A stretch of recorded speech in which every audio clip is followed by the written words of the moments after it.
আদম আলাইহিস সালাতু ওয়াস সালাম এবং হাওয়া আলাইহিস সালাতু ওয়াস সালাম পৃথিবীর শুরু থেকে সর্বপ্রথম মানুষ ছিল, আর কোনো মানুষই ছিল না। তারা দুইজন সর্বপ্রথম আসছে, জান্নাত থেকে আল্লাহ তাআলা পাঠিয়েছে, আর কোনো মানুষ নেই।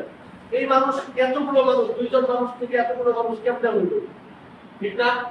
দুইজন মানুষ থেকে এতগুলো মানুষ কেমনে হইল?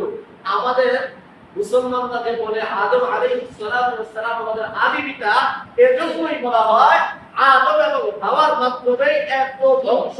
এই যে পৃথিবীর ভিতরে যত মানুষ দেখেন, প্রত্যেকটা মানুষ আদম আলাইহিস সালাতু ওয়াস সালামের, আদম আলাইহিস সালাতু ওয়াস সালামের সন্তান। কিন্তু এটা তারা দুইজন আদম আলাইহিস সালাতু ওয়াস সালামের আছে, আদম নবী আছে, আম্মা হাওয়া আছে, নাই। কিন্তু এখনো পর্যন্ত বিস্তার কেমনে আসলো এটা আপনাদের দেখতে পাই। হাবিল এবং কাবিল সর্বপ্রথম আদম আলাইহিস সালাতু ওয়াস সালাম এবং আম্মা হাওয়া আলাইহিস সালাতু ওয়াস সালামের সন্তান হাবিল এবং কাবিল। হাবিল যখন তার মায়ের গর্ভ থেকে দুনিয়াতে আসছে, তার সাথে একটা মেয়ে আসছে, অর্থাৎ ভাই এবং বোন। কে আসছে? ভাই এবং বোন, দুইজন একসাথে আসছে। তারপরের বছর অর্থাৎ আদম এবং হাওয়া ঔরসে যে সন্তান আসলে আল্লাহ তাআলা প্রত্যেক বছর তার দুটো করে সন্তান দিত, একটা ছেলে একটা মেয়ে। কেন একটা ছেলে একটা মেয়ে দিত? কারণ আদম ভাই বোনের ভিতরে বিয়ে করা। আদম আলাইহিস সালাতু ওয়াস সালামের জামানার কথা বলে যে বিস্তারিত বলতে গেলে অনেক সময় দরকার, যে প্রত্যেকটি কুরবানি করতে না বুঝতে পারছি। এখন আদম ছাড়া তো আর কোনো মানুষ নেই। আদমের গর্ভে কি আদমের ঔরস থেকে যে সন্তান আসবে তারা আদম ভাই বোনই হবে, ঠিক না?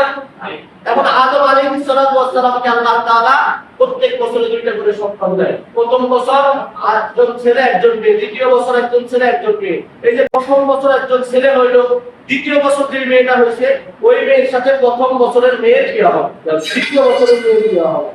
আর প্রথম বছরের যে মেয়ে দ্বিতীয় বছরের যে ছেলে ওই ছেলের সাথে বিয়ে হবে।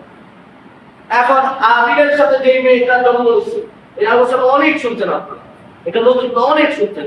হাবিলের সাথে যে মেয়েটা জন্ম নিচ্ছে ওই মেয়েটা দেখতে শুনতে খুব সুন্দর, তার গুণ ভালো, তার কার্যকলাপ ভালো, খারাপ, দেখতে ভালো না, চেহারাটা খারাপ, কালো।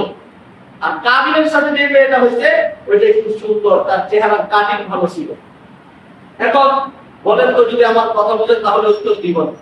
হাবিল কোন মেয়েকে বিয়ে করবে? সুন্দর মেয়েকে না কালো মেয়েকে? হাবিলের সাথে কালো মেয়ের জন্ম হয়েছে, আর কাবিলের সাথে সুন্দর মেয়ের জন্ম হয়েছে।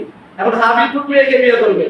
সুন্দর মেয়েকে। আর কাবিল কালো মেয়েকে। মানে কালো না, আমি আপনাদেরকে বোঝানোর জন্য সরল ভাষায় বলতেছি। হাবিলের সাথে যেহেতু কালো খারাপ মেয়েটার বিয়ে হয়েছে, খারাপ মেয়েটার জন্ম হয়েছে, এর জন্য তার বোন ওইটা, তার সাথে তার বিয়ে করা জায়েজ নয়, তার জন্য হারাম। তার যে ভাই আছে পরের বছরের ভাই কাবিল, তার সাথে তার বিয়ে জায়েজ। আর